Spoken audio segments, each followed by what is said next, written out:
we're all training this week. I had Yeah. a fantastic RTE training. I have an RTE training next week, not this week. Um, so I'm all for the discussion. I want to hear all about what went well, what didn't. This would be a long discussion with all the things of the that happened in the RTE training and how to teach the material. So I taught it two weeks in a row. I taught it this week and the week before. Ah, I haven't taught it in 2 or 3 years. So tell us about it, So, Wolfgang. Yeah, I've done like in 2023, I've done 3 RTE trainings, but they were all 5.1. I don't think I have done a 6.0 RTE yet, so this will be my first one. so I mean, for me, this is the best training of the curriculum because it's so activity driven, and I really love doing all these activities. I mean, there are more activities than you could possibly do in the 3 day time box that you have. So maybe if you're doing that on 4 days, then you have enough time for all the activities, or you really have to reduce the voiceover of the slides if you're just doing all the activities. So that means for me, it's always like a balance, trying to give enough information and trying um, to have enough of the exercises done. So because there's usually, I mean, it's a great training. I really love it, but there are a lot of things that I have to consider whenever I'm doing that. So the first one is there are just 4 or 4.5 slides about large solutions. And the problem that the people usually have when they come to an RTE training are not that they are a lonesome RTE on a lonesome train, but they are part of a train landscape, or they want to ramp up a solution train, or they are already a part of a solution train. And there is not, like, as I said, just 4.5 slides somewhere at the end of chapter 4.3, and that's all. And this is something that I point out right in the beginning, saying, hey, if this is the problem that you have, how to coordinate several trains, then probably we have to invest additional time on top of the normal hours. And what I'm doing is I'm offering a talk about anything session after the training session ends, for half an hour to an hour, depending on how much they are interested in. And also a morning coffee session where a bit earlier, like half an hour earlier, and we can start the day with a conversation about the topics that they're interested in. And there are other things that are not covered. Like, of course, there is nothing mentioned about lean portfolio management, which for some courses it's not an issue, but for others it is. Like when you are directly steered by a portfolio, you are one of several trains directly underneath a portfolio. There is no large solution level in between. Then you have to deal somehow with portfolio. And how do I do that? There is nothing in there. Which is, of course, absolutely okay because it's just 3 days and there is an awful lot of material that you have to go through. But this is something that I'm asking the people up front before the class starts. Are you interested? Is this a topic? Are you coming to the training because you want to know more about that? Then we have to set aside time on that topic in addition to the normal hours. And there are also a lot of topics which are really short. Like when you look in chapter 7, which is about empathy, servant leadership, also big room facilitation, and all these kinds of stuff, like 5 dysfunction of a team, the TACMAT model with forming, storming, norming, performing, and things. This is really quick. So it's if you are just staying with the slides and the bit of time box for the activities in there, then they get an impression of what that could mean, but the time is usually not long enough to have a deep conversation on that. So if this is something that they're interested in, you have either to shorten some other things and do more on that, or you have to be prepared to do extra hours. So usually I'm I'm starting at 8:30 and I'm ending at 5:30. And I'm doing half an hour earlier and 1 hour afterwards. Like I'm starting to offer a half an hour if this is in the end, like at the end of every day. If this is sufficient, then it's okay. But I'm planning in at least an hour at the end of every day, in addition. But sometimes this is not necessary. Sometimes the people are just like fine with having the standard content and just the basic things that an RTE has to know. But this is something that I really think about before I'm doing the training, and I usually have a tech prep session, even though I have it um, not remotely. So also the in-class trainings, I do a tech prep session a week in advance, or at least a couple of days in advance, where I'm discussing things with the participants so that I know how to structure the training, or what to do in extra hours or something. This was just a brief overview. So now I could jump into every single chapter. so let me ask you a zoom out question. Right. You're teaching public enrollment. It's not a private class. It's public enrollment. It's not a private Public class. or private? Oh, yeah. Public enrollment. Yes. Yeah. Absolutely. So last week and the week before were public enrollment classes. Yes. So the challenge for me with the RTE class has always been, it's designed to be an amazing class if you've got a room full of RTEs. There's all those activities where they get to exchange with each other. I mean, I remember when I went to the alpha of it, I was very excited because it was a very activity-driven class, and there were some amazing RTEs in the room. That, you know, I think, to be honest, some of the RTEs in the room could have taught a lot of fellows a lot of stuff. They sure taught me some stuff. Mm-hmm. But I've always looked and gone, man, if you ran it public, you'd get a lot of people in there who may not have ever even been on a train, or they're about to be an RTE for the first time on a new train. And, you know, how do you make it work well, given that so much of it is about the interaction between the group members as the learning mechanism rather than the learning from the slides? How do you manage that public? So this is what you usually have in a public class. Like you have RTEs who have experience, and you also have people who are just becoming RTEs, or who want to have a good overview of what the role means. So they are not even becoming RTEs in the foreseeable future. They just want to have a good impression. And so, yeah, Saahil? I was just gonna say, I'm the class I'm doing next week is a private class, but it is more like that. What I found out, I was just contracted, right? Just, hey, can you come in and teach this RTE class? It's not my client, not anything like that. And what I found is that they opened up the class to anyone. So there's 24 students, and I was told that probably only 8 of them are experienced RTEs, and the others are people who are possibly interested in becoming an RTE one day, or are just trying to deepen their understanding of SAFe. So we can talk about, why a private organization might choose to do that in a bit, but I just wanted to throw out there as a data point. I've actually seen some private classes that look a lot like that too. I've been stuck in private classes like that too. Yeah. Where I tried to hold the line, they talked me into it, and then I found it. I found it difficult to get what you wanted, because I wound up having to do a lot more teaching from the front of the room instead of allowing it to emerge from the back of the room. Yeah. Well, I think you end up being more restricted to what Wolfgang described as those simpler classes that just want the course content, right?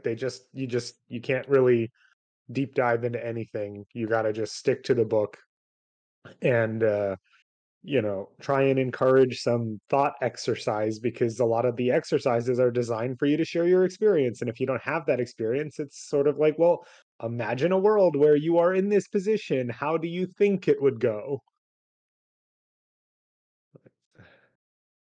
So yes, there are a lot of things to consider. But so um, I mean, the question is, in the end, is what is the value for the participants? Now, you could say there is an awful lot of value in the class if you are just teaching the basics, nothing else, just to make sure that they have understood all the basics. Like, for instance, what usually comes up is that, oh yeah, even with experienced RTEs, oh yeah, we are doing PI objectives in our PI plannings, but we have never done it in that way. So, or inspect and adapt sessions. Yes, we have inspect and adapt sessions, but we have never done it in that way. So that means that there can be, even with experienced RTEs, an awful lot of value if you're just sticking to the basics and nothing else, just so that So they know the feedback mechanisms and the effect mechanisms of every artifact, every role, every event, because this is something that is not clear usually, even with experienced RTEs. I mean, so not all of them are let me clear. say two things to that because one, I believe you're absolutely right.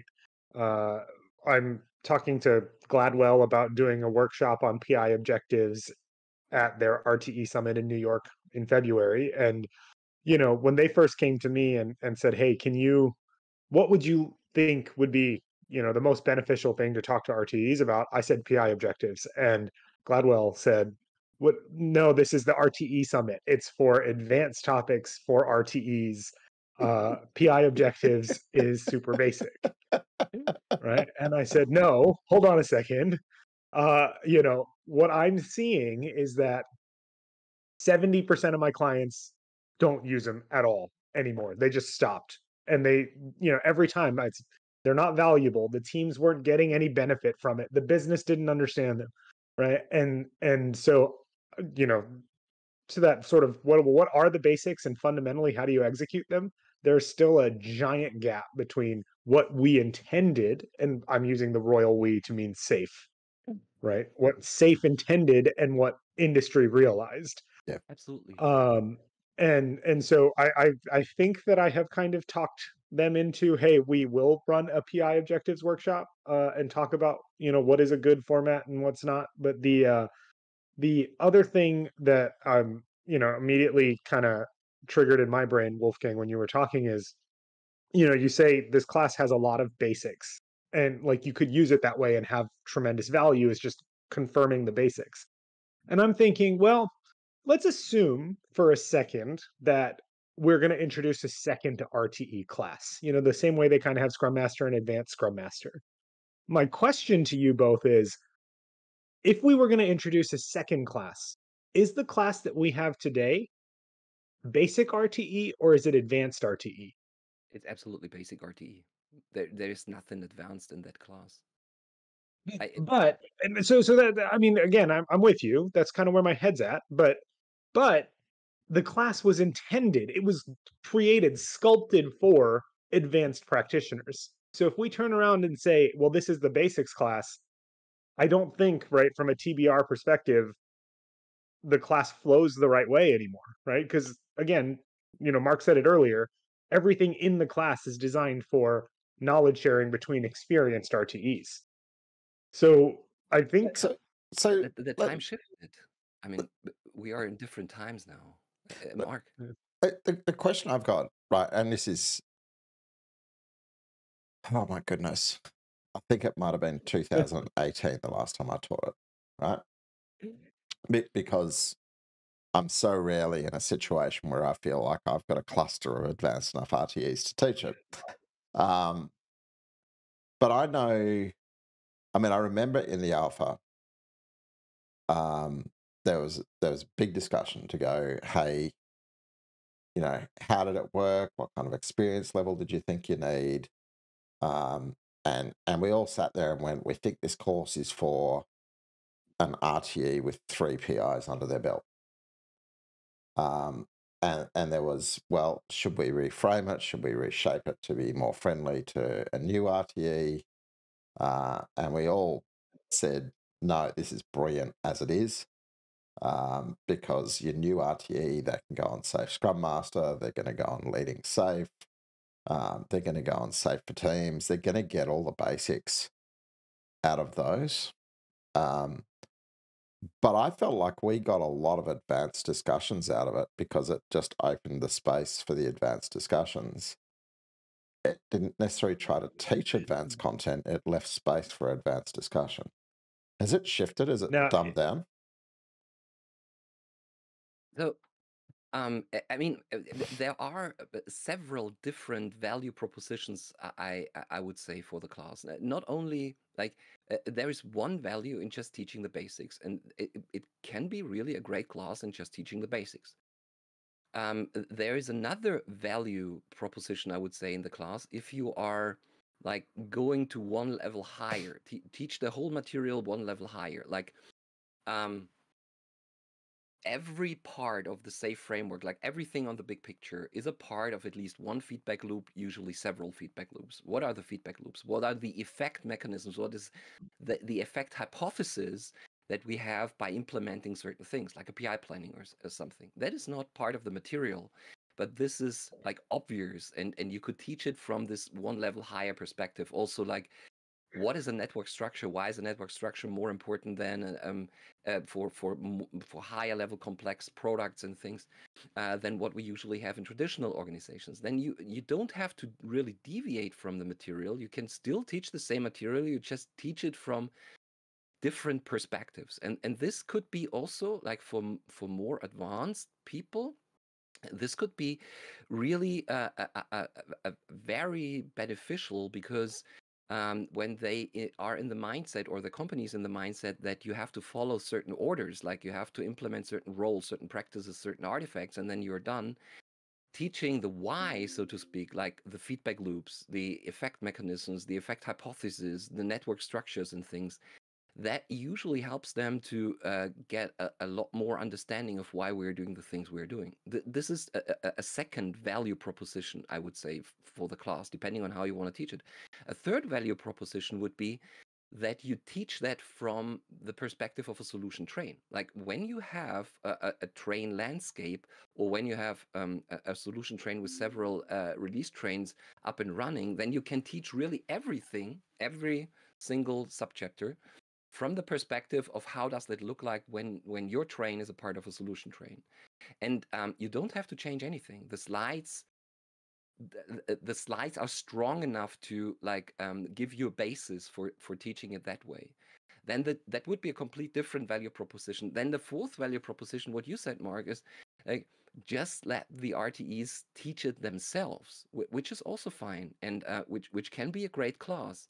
But then the question is, have you enough, like when you have to break up the class in several discussion groups, have you at least enough experienced RTEs to have one experienced RTE in every discussion group? Because otherwise, if you have discussion groups of like 3-4 people and nobody really has experience, because the class is just too heterogeneous, then they will probably not get a lot of value out of the discussions. And so it really depends on what you think, or what you think after you discuss that with the people in a tech prep session or whatever, what the value of the class should be. And it can be a complete different class depending on the value that you want to give the participants. So if we wheel back to Saahil's question, if there were going to be 2 RTE classes, would you say this is the beginner class and you add an advanced class? Or would you say teach this as the advanced class and add a beginner class that was more teaching oriented and less learning oriented? I would say this is the beginner class because we are in a complete different time. I mean, when the RTE class was created, that was, at least to my knowledge, in 2017. That was when SAFe was 5 years old.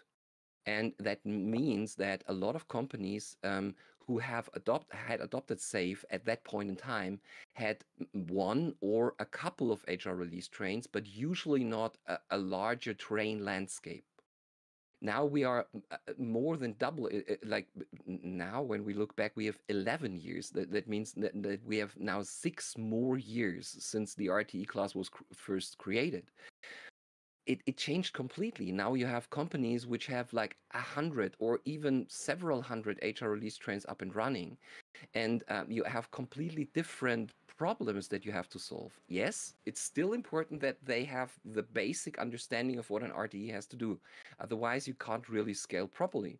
And so there is a value in that. But saying this is an advanced class would like leave out the fact that there are complete different problems that at a certain point in time they have either to learn or they have to get bloody noses because they will learn themselves somehow.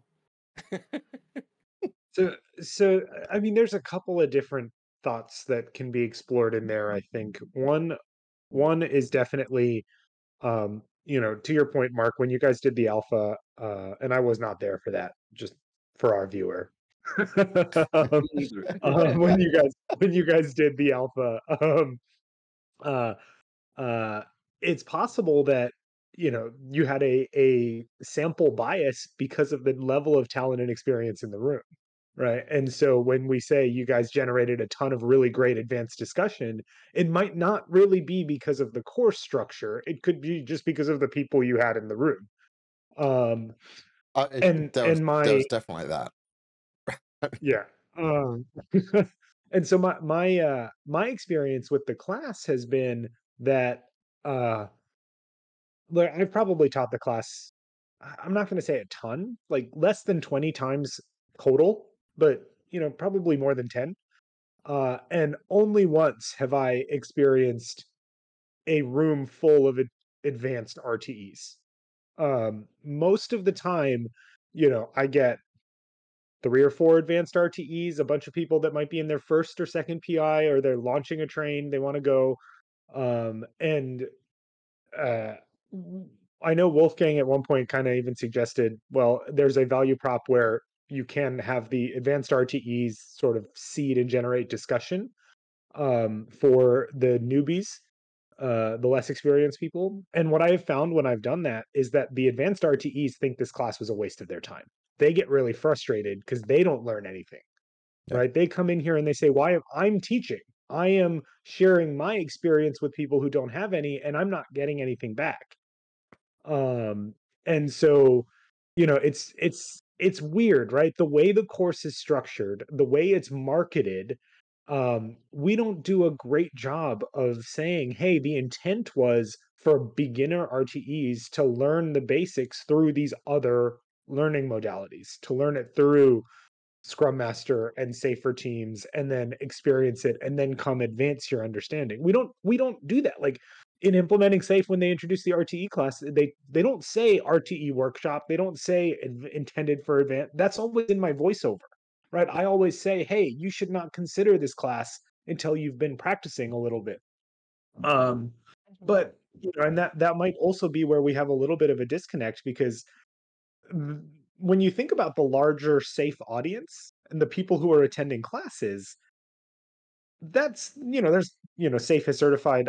I think definitely over 100,000 people now. I think I heard somewhere it's like closer to 400 or 500,000 people worldwide. Um, when you narrow that down to RTE, it gets a lot smaller, right? The audience of people that are going to take an RTE class are much smaller. And if you say, hey, we only want RTEs who have 3 PIs or more of experience, you've suddenly gone from 400,000 candidates to 20,000 worldwide, right? This is There's not a lot. And I bet 20,000 is high. I bet that's a very generous estimate. Um, There were several aspects to what you said, yeah. which I want to jump in.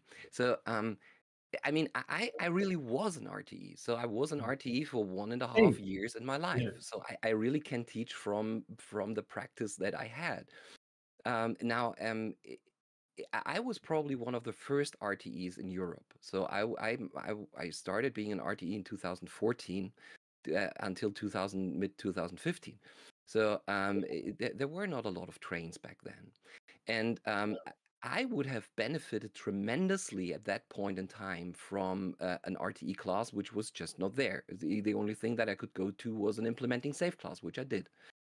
So, would I have been a better RTE if I had an RTE class back then? Absolutely yes. Absolutely yes. Because there is an awful lot of great material in there which is not taught in other classes. So, the other thing is, would I have benefited from an Scrum Master class or an Advanced Scrum Master class? I have to say, for me at that point in time, probably no, because I already was a Scrum Master. Like I really had every role. I was a developer in a Scrum team. I was a Scrum Master. I was a product owner, and then I became an RTE. That could be beneficial for someone who is completely new to the role, and now the company shifts to SAFe as a model, an organizational model. Now they have to really learn the basics. If they really have to learn the basics, then yes, it could be a good start not to go in the RTE class first, but first to go in the Scrum Master, Advanced Scrum Master class. But in that case, I would also say that the SAFe classes are not sufficient. Like the Scrum.org class add a lot of craftsmanship. Like when you go to a Scrum.org Scrum Master class, you get a lot of additional input that you don't get from SAFe classes. And I would think Wolfgang, that, yeah. it sounds like you're making the argument that we're missing a basic course for RTEs.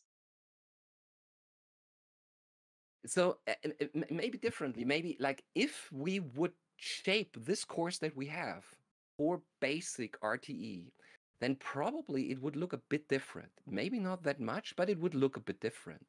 Like we could, I think, split the course, say, hey, let's teach that in a way, or let's create slides in a way so that the content here in the material becomes better digestible for people who haven't had a role in agility at all, and who have to be RTEs because the companies are not just now jumping to SAFe. And then you could have another part of the material like worked out in a much deeper way so that you can get completely different informations across. Like, as I said, like the feedback mechanisms, the effect mechanisms and hypothesis of all the things, because that really helps the people to understand why are we doing the things that we are doing. Yes, in the beginning, you are completely overwhelmed when you are confronted with these things because you don't know the practices yet. What is a PI planning? How is it run? What is an inspect and adapt session? And if you jump in too early, like in martial arts, when you're starting teaching katas, you're really just starting teaching the movements, nothing else. At a certain point in time, when you did the movements often enough, then it is beneficial to go deeper into like a more abstract kind of thinking, like what is the why behind what we are doing. And this is what I really miss in the course. You can teach it from, but then you really have to teach it with the voiceover that you're doing to the slides. So, Yeah. No, go ahead, Mark. well, I was going to throw a curveball. Love it. What's life without a curveball? I think the curveball for me is if it's the basic course, there needs to be less TBR type discussion and more content. Not a curveball yet. Right? But now here's the curveball.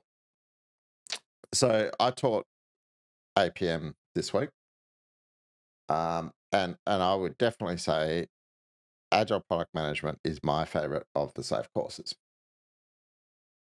Right. But by a fair margin. I think the Advanced Scrum Master course might still be up there. I haven't seen the latest cut of that. I haven't taught it for a while, but I always love it. But APM, I really enjoy. And I have repositioned. So I'd run POPM as part of a train launch.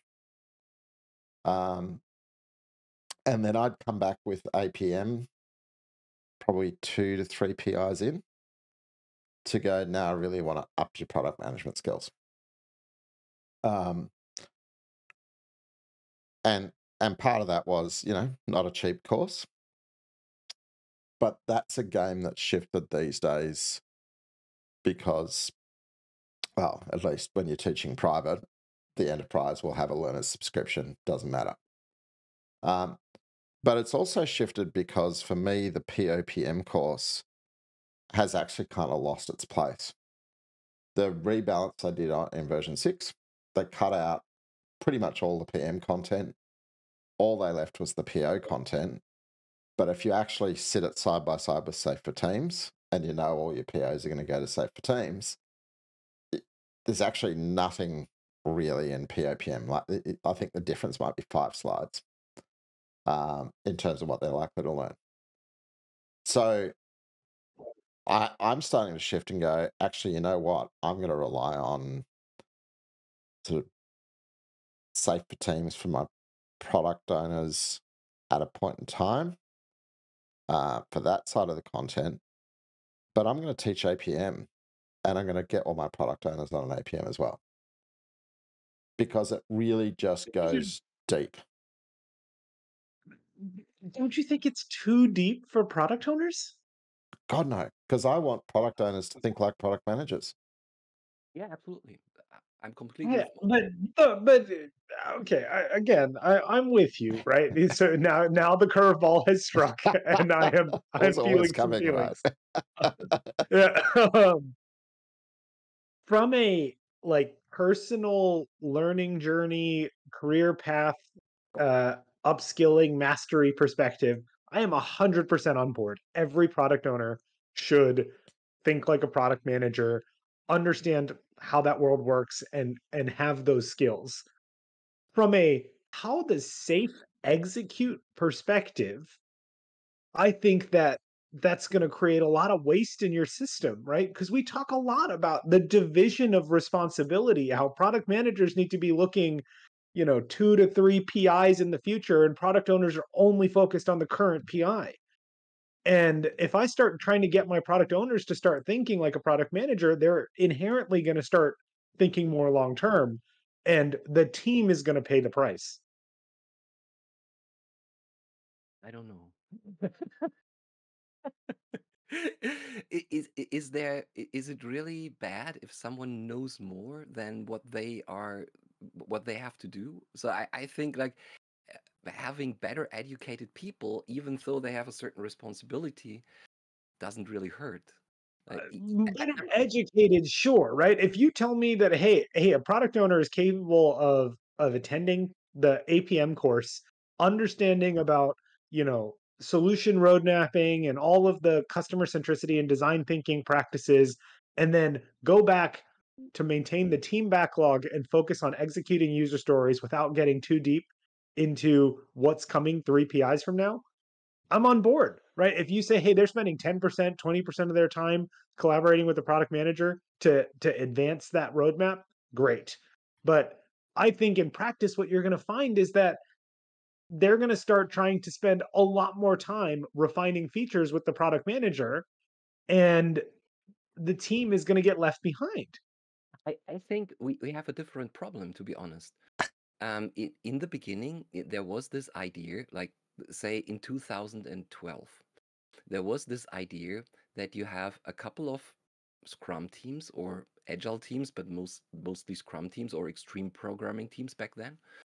And you have to coordinate them somehow. This was a different problem that we had to solve back then. Like there were already a lot of like initiatives or larger initiatives running in larger companies, and they struggled with coordinating the teams. Now, the idea of having a product owner who is responsible for the next PI for the next sprints within the current PI is an idea that came from these times. Now, at least from me, and I don't want to just always throw in the large solution argument. Except you do.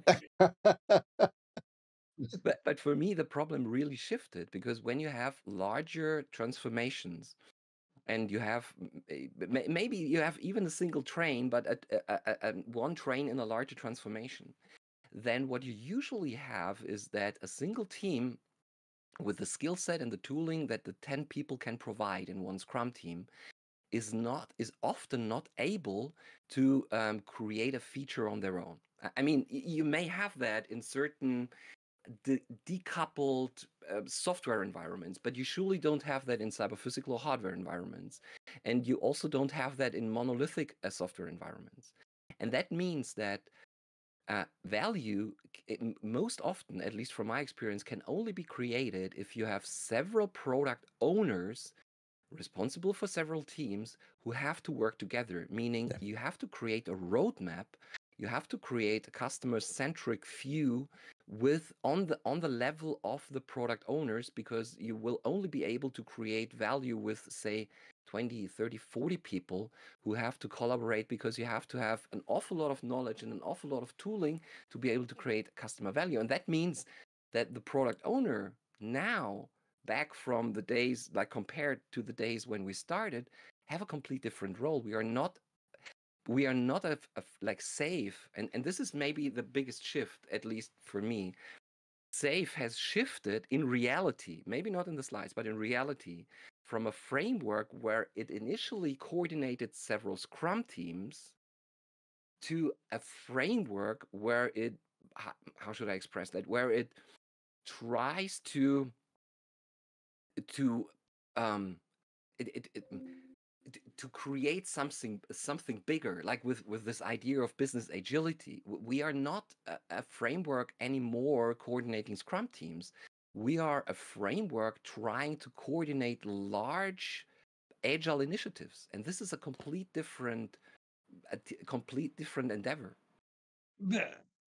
Look, I don't disagree with any of that. And Mark, I see you laughing. I know you want to say something, but I'll just throw it out this way, right? Like we use the Captain Marquet Greatness submarine video in a lot of courses, right? Yeah. The way I see what you're describing is, okay, in the video he says we go down to the lower level third engine watch, and he knows what's going on, right? If you're just trying to say, hey, that guy knows what's going on and we want to give them some insight, attend that training to understand what's happening, go for it. But my fear is that you're going to start getting that the lower engine level guy coming up and saying, hey, I think we should move the submarine over here, right? And they're going to start overstepping. They're going to, they say, do the job you want before you get it, right? That's the way to get promoted. That's the way to advance yourself, right? The product owners are going to start acting more like product managers. And So, if you can, go ahead. so I'm going to offer an alternative perspective on that, which is there is a moment in the shaping process, and what I've always coached into is there is a point in the shaping of a feature where I would rather the product owner was driving the product manager. Okay.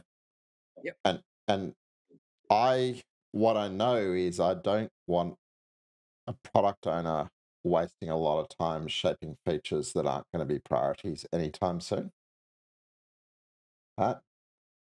But True. I usually look for being able to get to a point, and let's call it, I use the word discovery as opposed to continuous exploration because it's less of a mouthful, right? So I look at discovery really as being kind of at the feature level, a two-part thing. Enough discovery to support my prioritization, and then enough discovery to get me to PI planning. And what I tend to look for is I want prioritization around mid-PI so that I can then do that deeper discovery on the prioritized features for next PI. And I look for that to be the moment where the product owner does the deeper shaping. So they're not out picking the feature, right? They might have been involved in a little bit of the feature thinking, but they're not out picking it.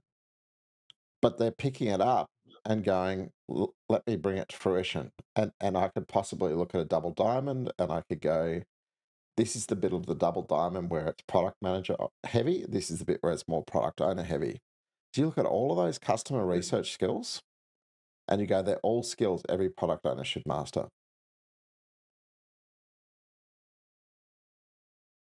Yes. They're skills a product owner should master for their own learning journey, for their own development.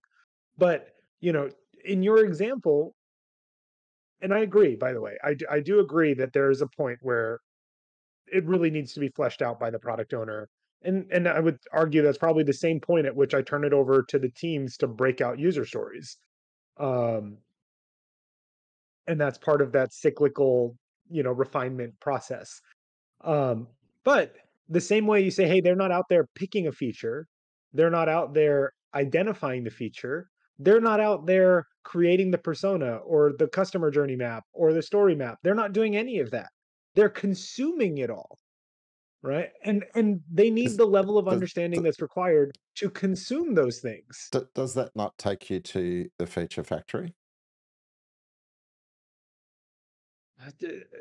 Yeah, it does. I don't know, but that's the point. At some point in SAFe, you have to have like someone has to be that third lower level engine watch. Someone has to do that, right? Absolutely.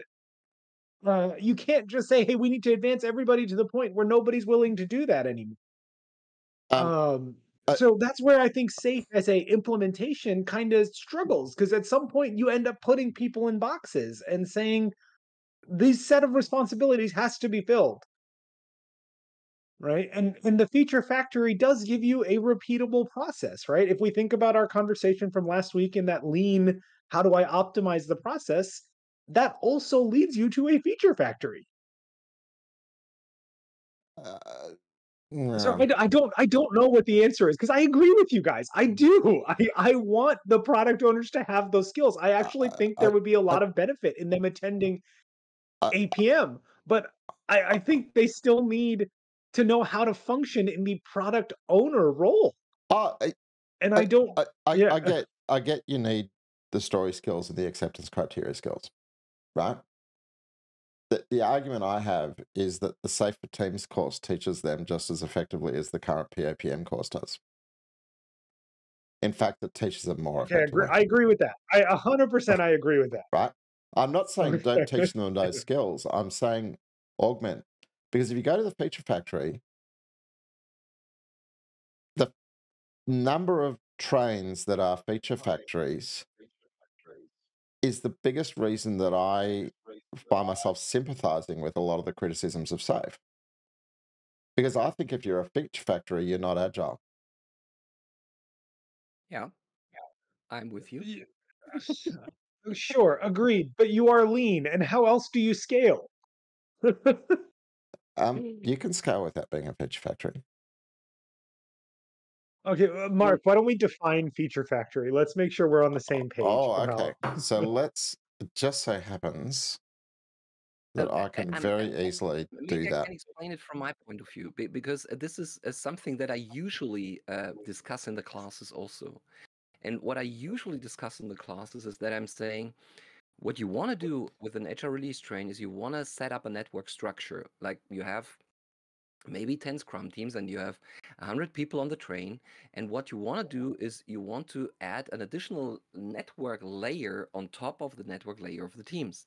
Now, when you are going in with work breakdown structure artifacts and not with network artifacts, you're just destroying a part of the agility that you try to build up in the first place. Because now you have a network structure ideally in the train, and you have 100 people working together as one large team with substructures of Scrum teams or Agile teams underneath.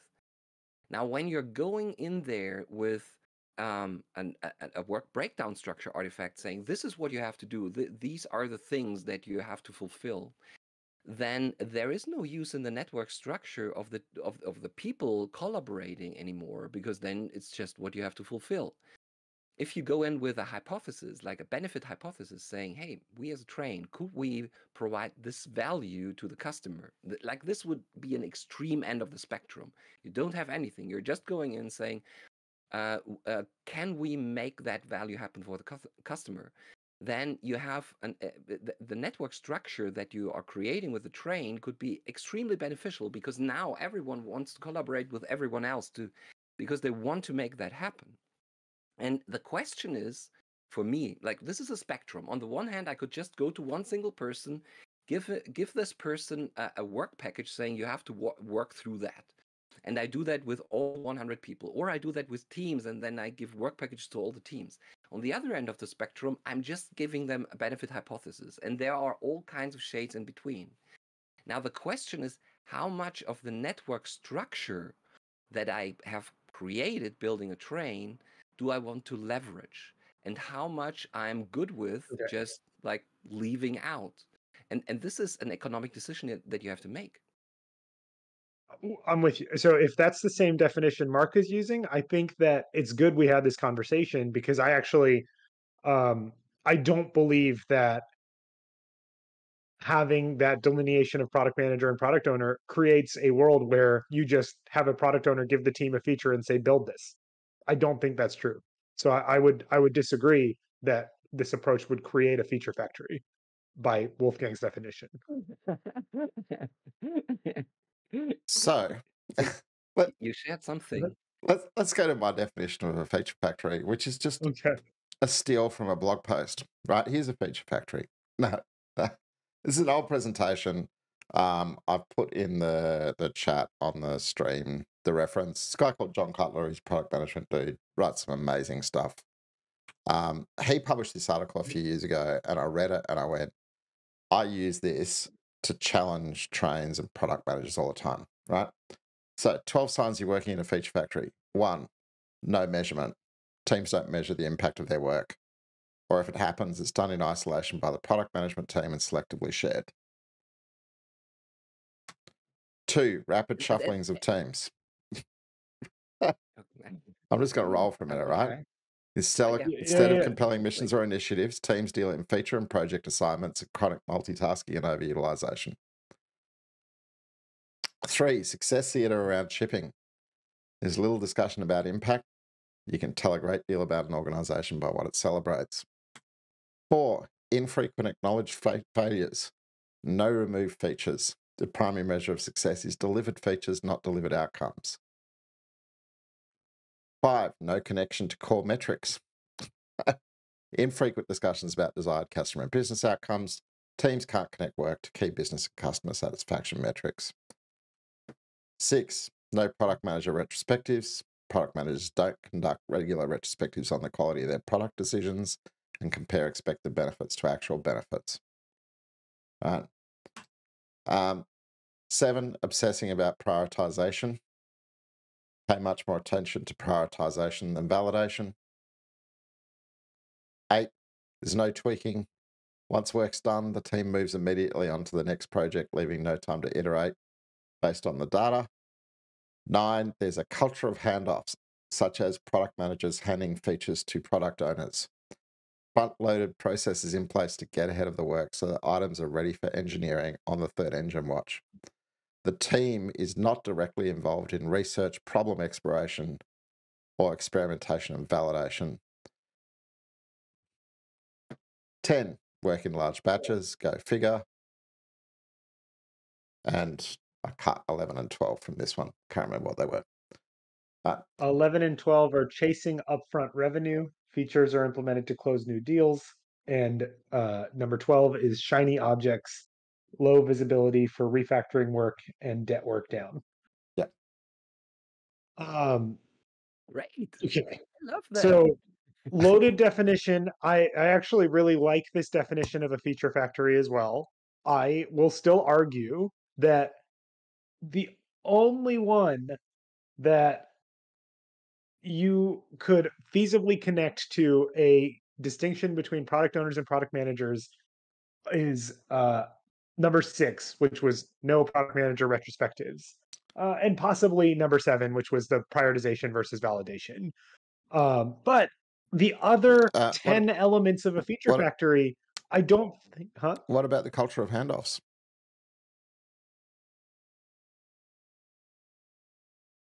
I think it is possible to create an anti-pattern where you have feature handoffs, but I would argue that that is an anti-pattern not encouraged by SAFe, and that is not a direct result of having product owners looking in the shorter time scale and product managers looking in the larger one. um, because a good SAFe implementation would have a product owner participating in feature refinement throughout the entire feature refinement process. So there Oh, should not be a and handoff so saying, here's the feature you're going to work on. using product management skills, such as all of the empathy tools.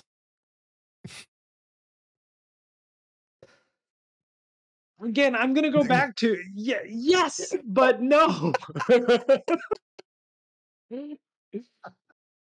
No, because they're consuming it, right? They're a stakeholder of it. They're not creating Oh, so the empathy tools. we're handing them empathy, are we? Maybe we should talk about what a You're feature means, handing because I them think we have empathy. fundamentally different definitions of a feature here. um,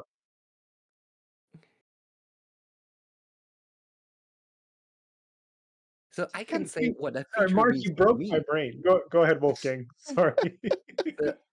When you look at in the SAFe slides, and I think this is really good in the SAFe slides, a good explanation is that a feature in SAFe, I mean, you can do whatever, but a feature in SAFe has actually three components. It has a title, so that everyone speaks about the same thing.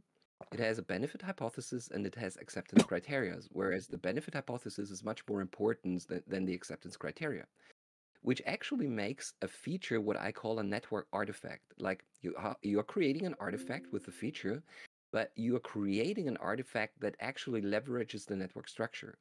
Now, you could say, like from the SAFe definition, that a feature is something that is larger than what one team can do in one sprint, but shorter than what one train can do in one PI. This was just the former definition. I don't know whether this still holds true, but I suppose it's still the same definition. Yeah. And that means that you either have one team, like a feature is either one team working several sprints or several iterations on the feature, or you have several teams working one iteration on a feature, or you have both, like several teams working several iterations on a feature. Yeah. But what are they actually working on? They are working on a benefit hypothesis, and they may or may not have acceptance criteria for that. If they have acceptance criteria, then acceptance criteria are just meant as a very lightweight construct between, like a contract, you could say, between the people who are doing that and the people who are requesting that. And they are usually not the product managers, they are the business owners who are requesting that. Now, that would be a definition of a feature for me, because there is nothing in a feature that really specifies anything that you're doing. It's not a part of a work breakdown structure. It doesn't tell you what you have to do. It just tells you what the benefit would be if we can create something like that. And as an additional part, like as the acceptance criteria, you may have a couple of ideas how we are getting there, but this is just like a lightweight contract that you're doing by negotiating with the business owners or with partially the product managers as like as being one group, business owners, product managers working together. There is not a lot that is really written in a SAFe feature. It's not anything that you have to do, or it doesn't give you clear guidance on what to do or what the scope is of what you're doing. That you can do that, of course, but this is nothing that is mentioned in SAFe.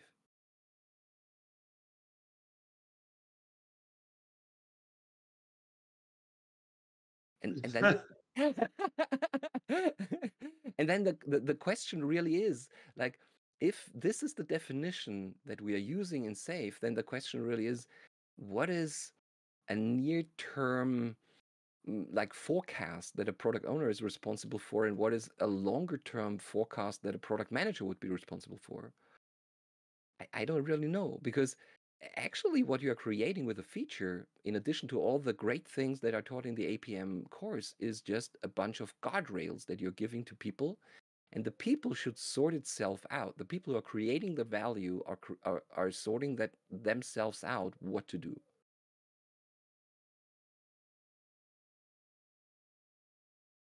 I didn't want to get Sounds you. pretty agile to me. Um, well, so if I can just pull us back for a second, what are we actually discussing right now? What Ah, is the consensus we're trying to achieve? Is it so because we got into a we're on huge the same page that we got into a huh? huge argument about whether we should teach product owners design thinking skills and whether they'd be valuable to them. And I think this is really the same discussion with the RTE and the Scrum But Master. actually, the reason why I ran the segue here was thinking about framing courses. But I did just want to kind of pass through the double diamond on the way. Okay. Because in all honesty, mentally, when I look at the double diamond, I go the first diamond is the realm of the product manager and the second diamond is the realm of the product owner. Right. And it's not an exclusive thing, but I'm looking at really who's moving through what. It's product owner and team. The more I get product owner and team driving the right diamond, the more I feel like I'm living in the world of Agile. So just for clarity, because I know we're not really screen sharing. The double diamond is SAFe's approach to design thinking. The first diamond that Mark is saying is the realm of the product manager, is the understand the problem space, where Yep. you discover a problem and then you diverge on discovery and you reconverge on defining what is the exact problem you want to solve. Yep. The second diamond starts with another divergence where you develop a solution and then you converge on delivering that right solution. Yeah. And that is the design the right solution diamond. So Yes. Mark is describing understand the problem is the realm of product manager, design the solution is the realm of product owner. Yes. Which is on the stream at the moment, just so you know. Oh, is it? Because I'm not looking at the stream. I'm only looking at Discord. That's all right. I pulled it up. All right. Right. Oh, That's you could have just told me that we are screen sharing, and I would have been like, okay, I'll shut up. yeah. For me, that's the thrust, right? It's not hard and fast. It's not cut and dried. That's what I try to build in a mature Okay. environment. And it might be the product owners, as Wolfgang pointed out, quite regularly it's multiple teams involved. But I look at this and I go, that's my feature life cycle. My product managers are picking the Well, problems and they're unleashing the product owners and teams to solve the problems. And a lot of the design thinking empathy tools come out pretty hardcore in the design the right solution diamond.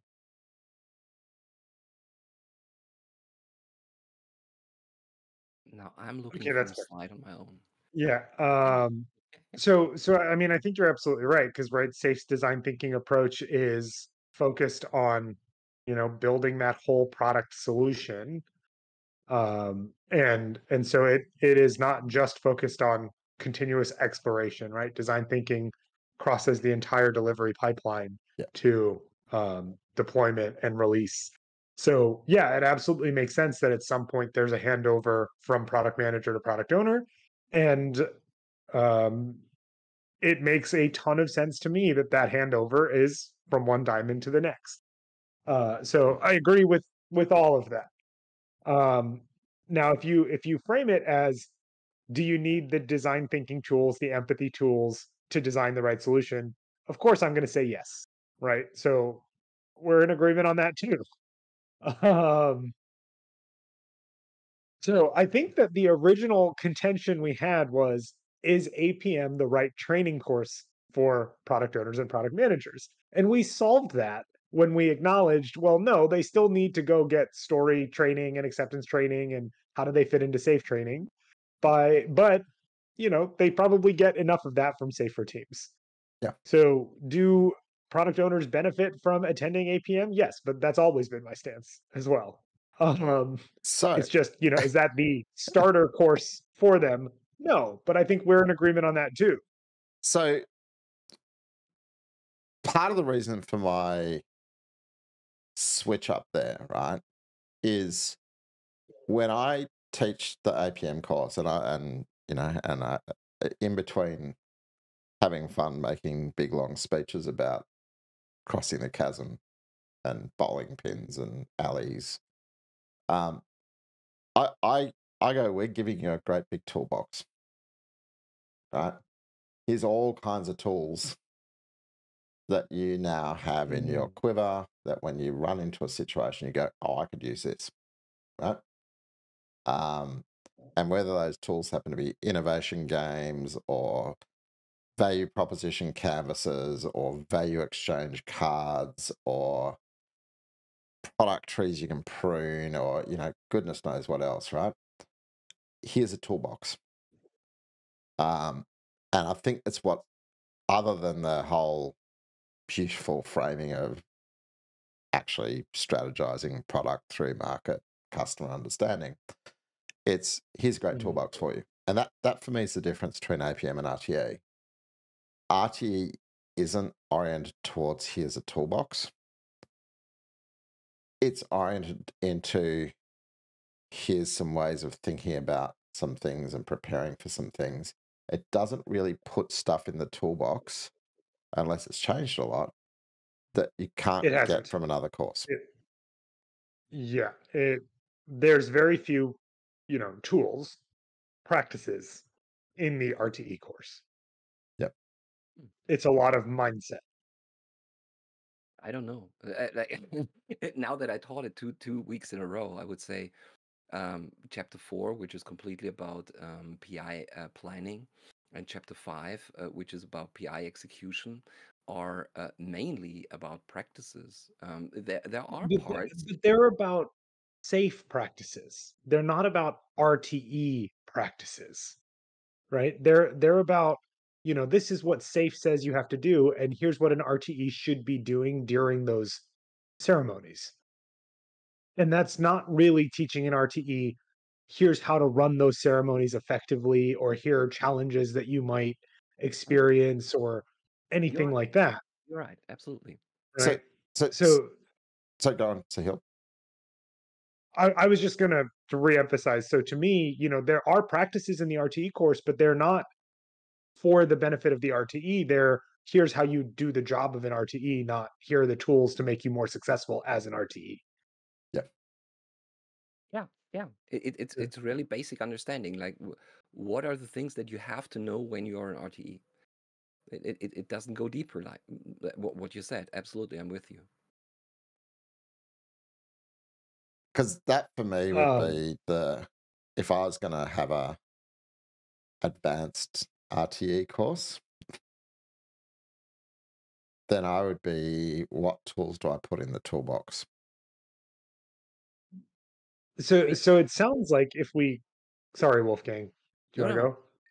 Carry on. Okay, so if we come back to the original conversation, which was on RTE versus Scrum Master and RTE class, um, it sounds like we think that the current state RTE class doesn't really fit either basic or advanced, because while it generates advanced discussion, it doesn't have any advanced tools.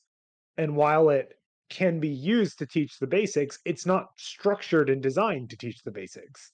Mhm. So we have this class that today sits in this weird middle spot of you can use it for either, but it depends on your audience. And so then it's not best fit for either. I think Uh, it was a best fit, but it was a best fit 6 years ago, Yeah. and the And world changed. I like yeah, that framing of it. agreed, Yeah. agreed. Yeah, totally agreed. And this comes back to Sam Walton, right? When he said, uh, uh, gosh, what's the quote about the customer is always right and the customer can fire everybody, right? And it's not meant to be the customer. You just do whatever the customer wants. It's in matters of taste and in matters of intent. Whatever the customer is buying is what you should be providing. And what we're seeing is that our SAFe customers are buying intro to RTE. Yeah. They're not buying advanced RTE. So if we had control, like if I had the ability to rewrite the SAFe courseware, I would be saying we need to redesign today a better intro to RTE class than what we have now, because that's what they're using it for, and that's not what it was designed for. Yes. And that, I think, for Um, me, applies to a few of the courses in the SAFe world. Back to our I would discussion about I would throw a leading SAFe. curveball. Ah, Curveball, let's go. give us a I'm ready curveball, this Wolfgang. time. So for me, there are 4 different values an RTE course can bring. And as I said, yeah, if we want to teach just the basics, then probably we could rewrite the course in a better way to just teach the basics. When we want to be like, when we want to teach an advanced class, which could be a different value, saying, hey, I want the RTEs to really understand what are the feedback mechanisms, what are the effect mechanisms, what are the effect hypotheses of what we're doing, then I can teach that right now with the voiceover. And yes, it would be beneficial to have slide decks on that. And not just like making it dependent on the trainer, whether he knows about these stuff. Now, the problem that I see, like the value that I see for an RTE class, or at least for a couple of the last RTE classes that I taught, is that the people don't really care that much about a single HR release train. They are caring about a larger structure, which could either be a solution train or a couple of solution trains, or just the landscape of agile release trains side by side. Now, there is no other course to turn to, and the people are turning to that course because it at least gives the impression that what you're learning in that course teaches you to be an RTE as well as partly an STE, because there is no STE course. And it's sometimes advertised in that way, like, yeah, it's for RTEs, it's for STEs. And then the question is, like, how do we deal with the people who are coming to the course with that problem? And how much, like, if I would say, what is the percentage of people coming now to an RTE course? I probably would say the majority of the people are coming at least to a degree because they have a large solution problem. Now, it still can be beneficial to teach the basics to these people because it still can help them scaling up when they have the practices, when they are better at what they are doing on a daily basis. But the main problem of what people are coming, at least from my experience, to an RTE course, it wouldn't be addressed with that. Like, just having an advanced RTE course wouldn't address the problem that the customers have. So, 2 things. One, first is a question. Don't you think that it would be more beneficial to have a different course designed for those people with the large solution context in mind? Right? Because you're using the RTE class as a best fit for a problem that you have, but it wasn't designed for that problem, right? You can use it, right? But if we use the toolbox metaphor, right, I can use a flathead screwdriver to solve a lot of problems that, I really need a wrench for. I would argue it's both. It's on the one hand, you're absolutely right. Should we have a class about that? Yes, absolutely. But then, if we had a class about that, it's still that we also have to teach the RTEs working in such an environment. So it would be both. It wouldn't be sufficient to just But have again, I still think that if you had a class that was RTEs for large solution, and it was designed like the first couple lessons could be RTE basics or RTE basics in this context, and then you'd advance into lessons on integration and coordination and all of that stuff. And if it was designed for that problem, it would be a strong fit. The other point I will throw out, and this is just my perspective, and I would be curious to hear Mark's as well. But I suspect, Wolfgang, that because you are who you are getting a lot of RTE students who need large solution context. Uh, probably yes. yes. Um, yeah, This is really the case. because you are so good at that, right? But I am not. I mean, like I said, most of the students that I am teaching RTE to, they're not even sniffing a large solution. They they barely have a train. That they have 3 or 4 scrum teams that they're like, our organization's going safe, so I'm in RTE now.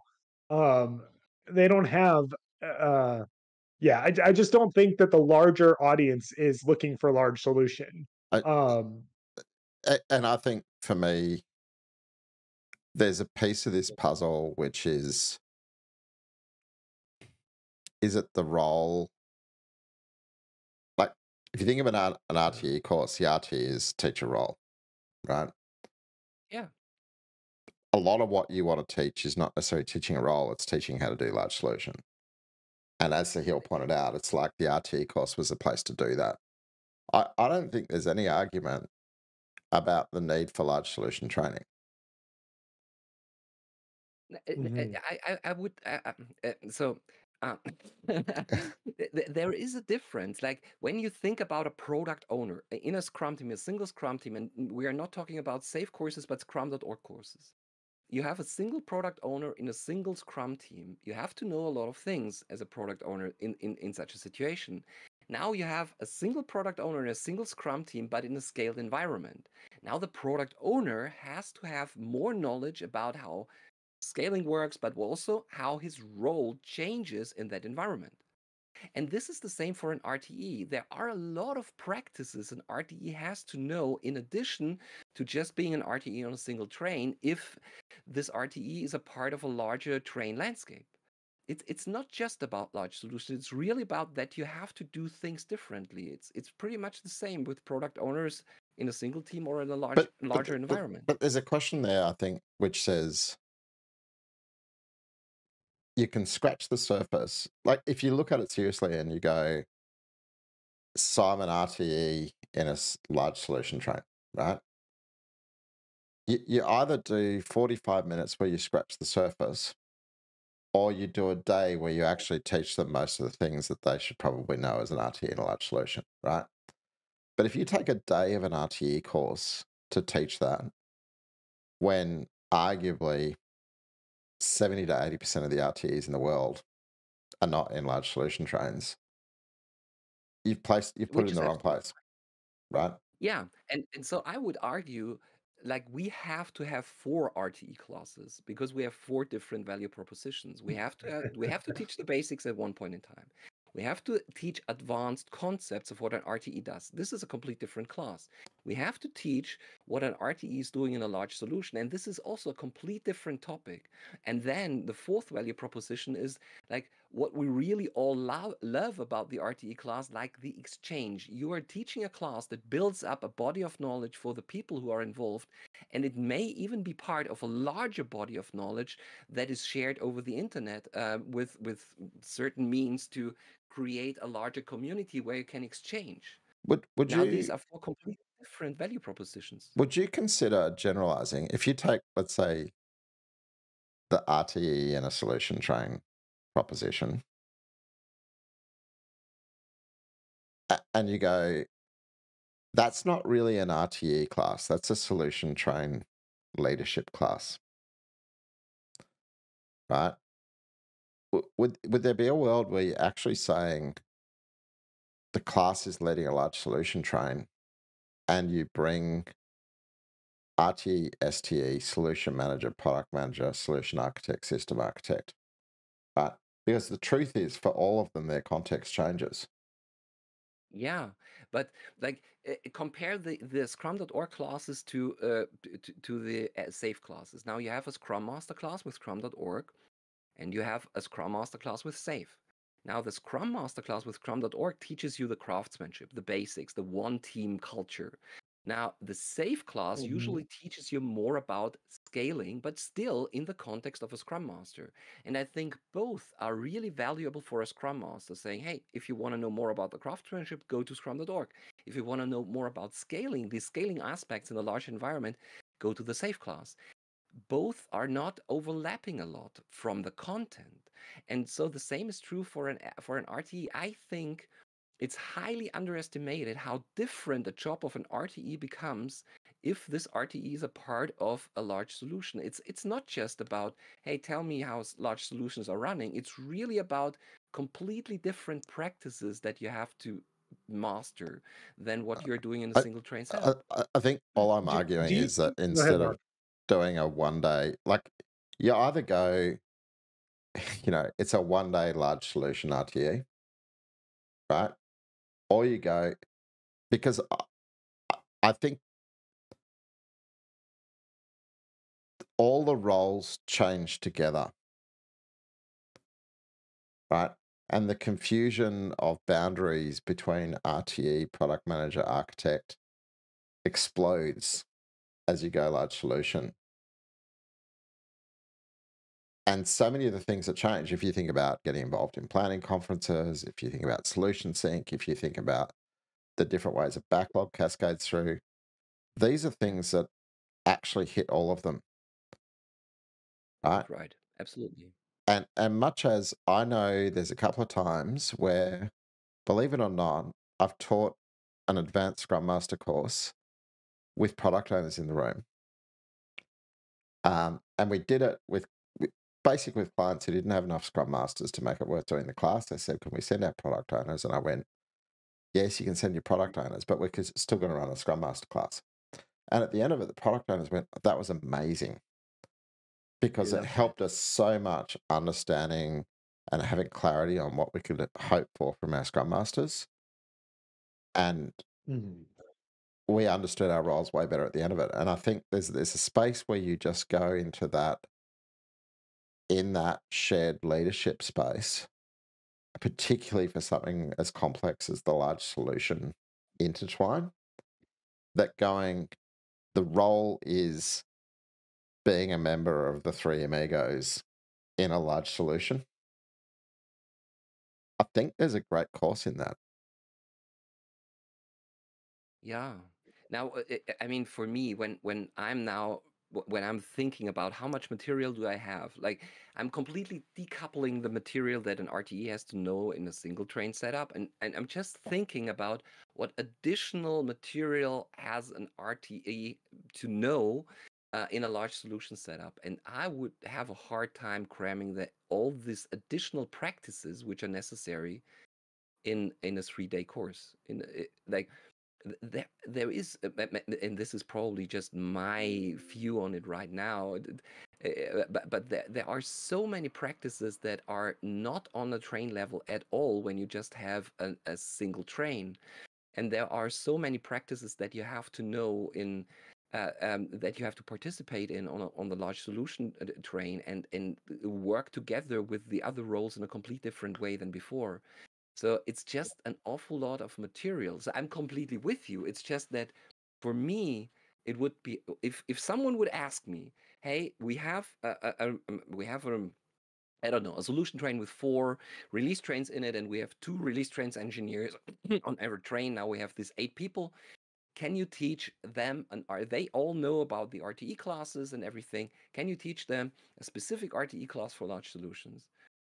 And I've never done that. But if I had to structure that just from the material that I have, I would have a hard time to bring that into just a 3-day course. Probably I could do that, but it's just really an awful lot of more things, As and I soon as think we are underestimating that. as soon as you talk Uh, about large solution, so- you'd struggle to teach it in a year, Wolfgang. Let's be honest. but okay, let me throw something out to you. For the people that would benefit from that, are any of them really in need of RTE basics? No. God no. Would you, because you would not, you should not. I'm sure there's some company out there that's doing it, but you should not launch a large solution and say, I'm going to have 4 RTEs that have never done that job before, Well, right? plenty of The people second do. you're talking, well, yeah, yeah, you should, right? Because when you're getting to that level of complexity, you want the RTEs to know what the heck they're doing. And now what we're really trying to do is advance them to, how do I go from managing my train to contributing and coordinating to this larger solution Yeah. intent? Yeah. So, here's what I'm actually throwing out to you, right? I assumed we were in agreement on that. uh, what if instead of a course, that was a cohort, right? Yeah. Experiential learning, right? That was not, it's not a 3-day course or a 2-day course. It's a 6-week. I just got a Twitch error. I don't know if you guys are seeing that. My stream just ended. It could Nope. just be me. Okay. Should still be going. Anyway, so I lost my I lost my momentum, but yeah, Oh, what if instead of a 2 or 3 day course, it was like a 6 week or even, a multi PI cohort where you say, Yeah, hey, we're gonna pair you with other RTEs in large solution, and we're going to give you opportunities to do all the things that the current RTE course does pretty well, right? Is yeah. share your experiences around pre-planning and post-planning and super scrum of scrums and sorry, are we calling that now? okay. Super coaches sync? Um Um, I just call it solution sync usually, But but okay, I, solution sync, right? Art sync, solution sync, that makes sense. I also think there's a question there, in all seriousness, and the question is, what's the course that SAFe creates as opposed to the course that Wolfgang creates? Right? A- And and Yeah. and Yeah, and yeah, I'm yeah. being realistic because I think when we started the conversation, we said, "What would you do if you reframed the RTE course?" We're really in the frame of what would SAFe do, and and for SAFe to have a course in the curriculum, it's going to have to sell a certain number of times. Right? There's got to Right. be a given market size to justify the investment they make in the production process, the revisions every time there's a new version of SAFe, the translations. And I don't think a dedicated kind of RTE/STE course ever stacks up in the SAFe curriculum. But I think it stacks absolutely. up. It stacks up in the Wolfgang curriculum, and I think it particularly stacks up in the cohort because then you get months to say all the words you want to say. But if I zoomed all the way back into RTE land and I went just to the kind of toolbox stuff, I'm going to turn on screen share. I don't know if you're still watching the stream or hit refresh, Sahil. I know that's live. But but I, Yeah, I've got a slide here, okay. right? And I would put this in as an example of toolbox content in an RTE course, Mhm. right? Because I think it's what do I love when I teach APM? I love the fact that there's only about half a day of copy paste slides from all the other SAFe courses. Everything else is like, here's a toolkit that you're not getting in any other SAFe course because you're a product manager, Yeah, right? this is It's great, not really. it's not have a slightly different discussion about the same thing as you see in every other Yeah. SAFe course. It's absolute dedicated product management. And you take something like your little 3x3 and you go, let's give you a toolkit for designing inter-team collaboration events that are a little bit more nuanced than the ones that come out of the box. That to me, that's a really valuable thing to add to an RTE course. So during the week, I thought a lot about what you said last week with get Kanban and things. Yeah, And like when we have this, for me, these four value propositions of an RTE class, like basic, advanced, large solution, and then the sharing as yeah, a value proposition on its own.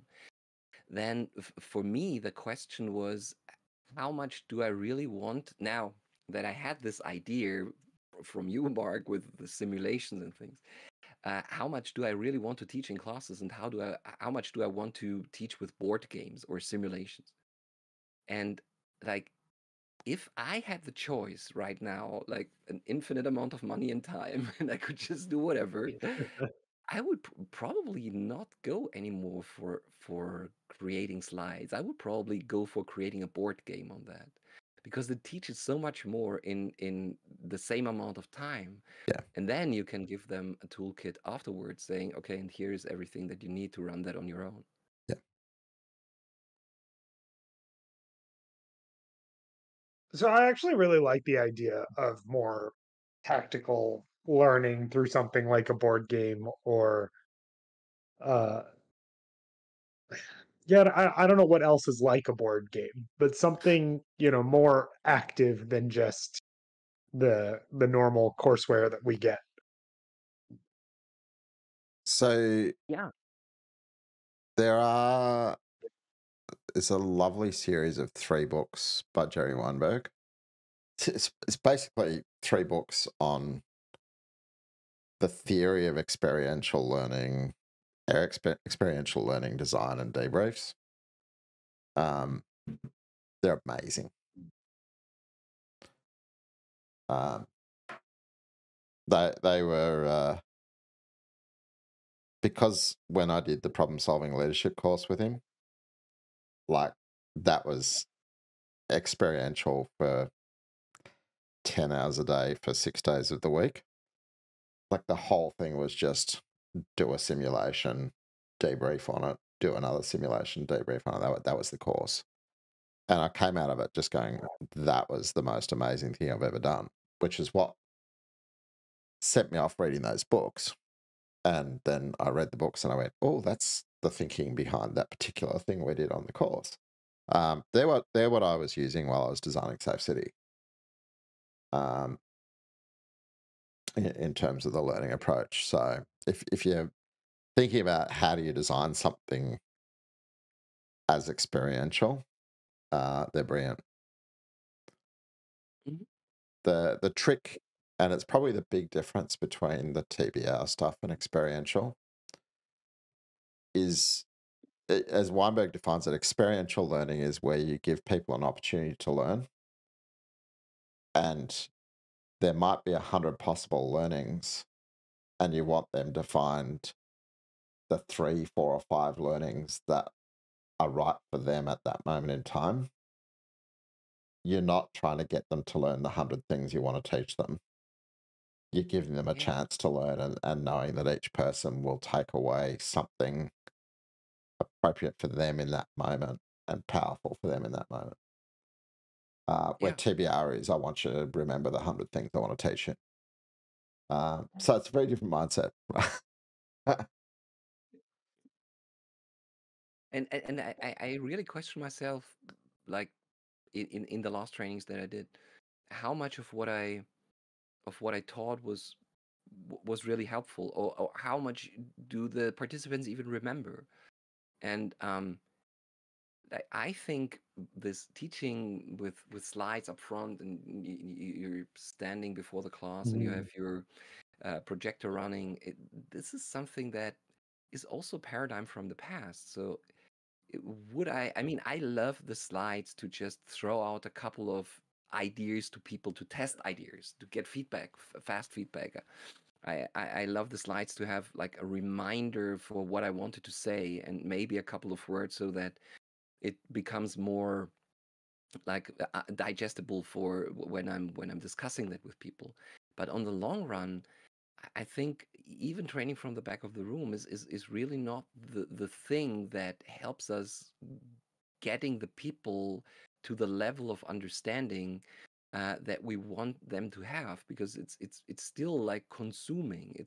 All the time you're just there consuming, and hopefully you are smart enough to get something out that helps you all along your way. But if not, then it's more like, oh, happens. It's not our fault. We taught you everything, and this is not true. It's like, yeah, we showed you the slides, but this is not. I don't know. For me, it feels it's not respecting the people in the learning process anymore. Maybe I'm too far off with that. I've been there for a very long time. So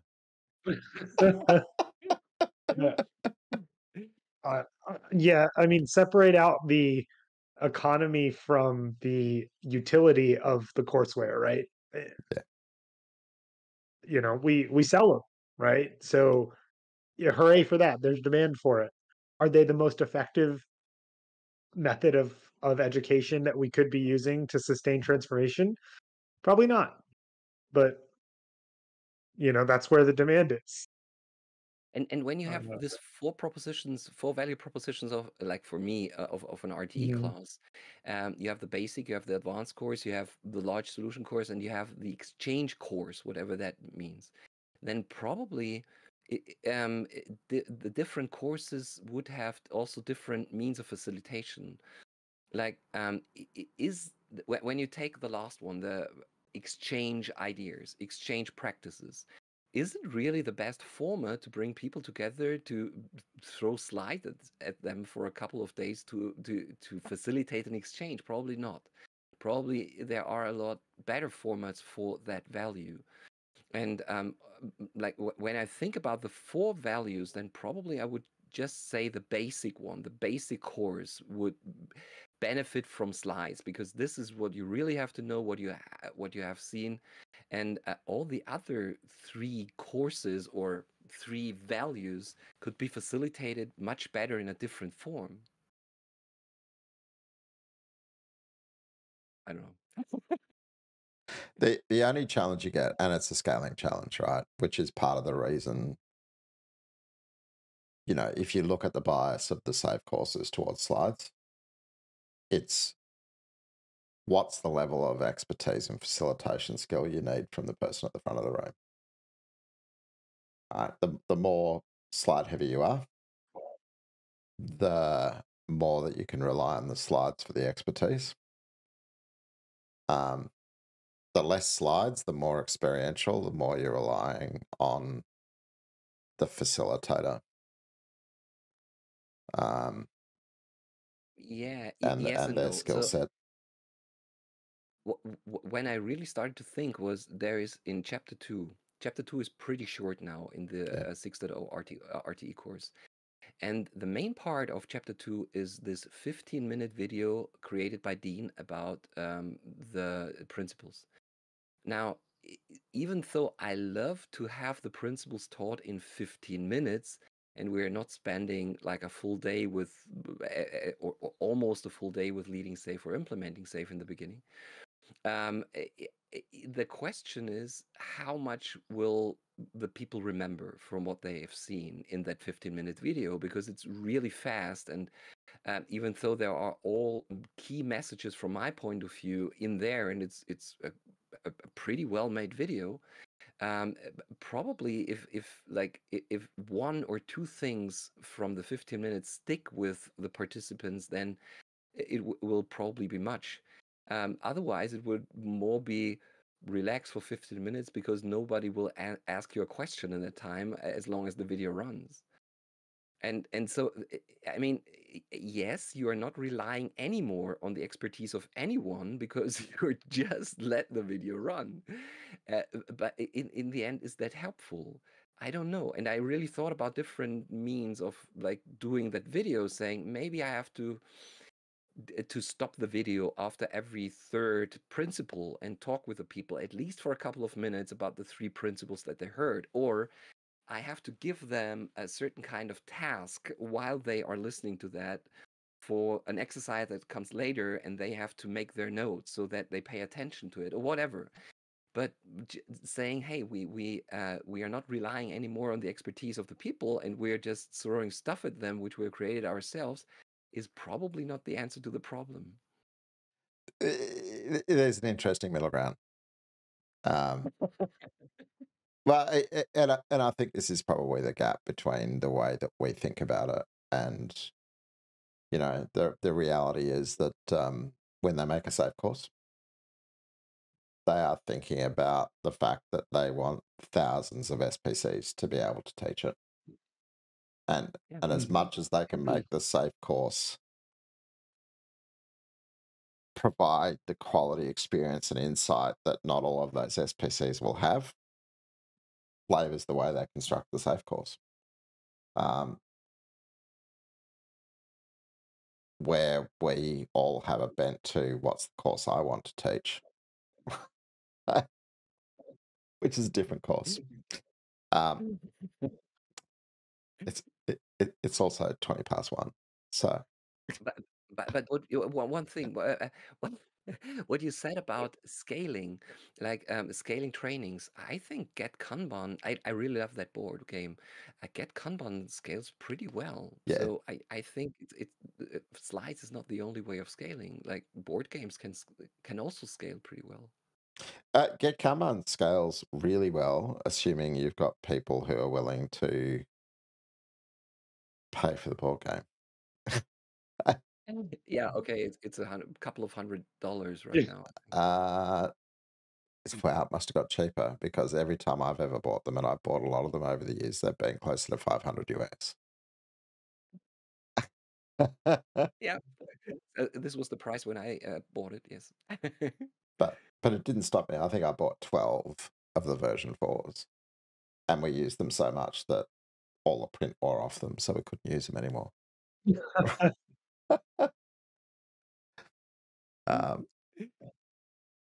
so But this would be something that I would really love to discuss next week or whenever.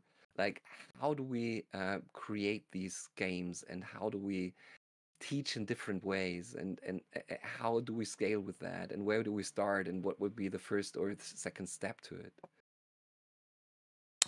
always up talking about that.